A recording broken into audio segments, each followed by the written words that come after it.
আজকে নীলের উপোস তো সবাই জানে, তাই আমরা যাচ্ছি।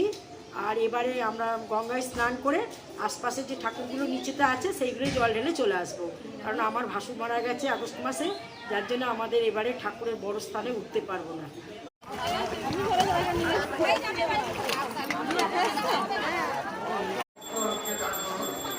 এবার গঙ্গায় স্নান হয়ে গেছে, মন্দিরে উঠবো না, আশপাশের ঠাকুরের সব জল দিয়ে আসি। আর এই যে মোমবাতিগুলো দেখছো তো, আমার বড় যা মারা গেছে তাই তার ছেলেপুলে, আমার মেজো জায়ের মেয়ে, ওদের মা নেই তো, তাই আমার দুই ছেলেমেয়ের সঙ্গে ওদের সবাই আর একসঙ্গে মোমবাতি জ্বালবো। এবার যাচ্ছি যে পুজো দিতে।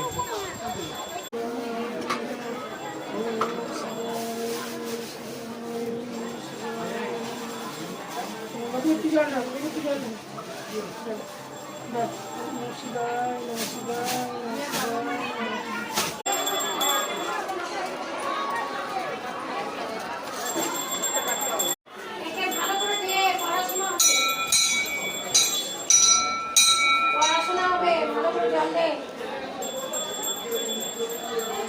পড়াশোনা হবে, ভালো হবে, বড় হলে আমাকে দিয়ে যাবি দাদা, এই রামচন্দ্র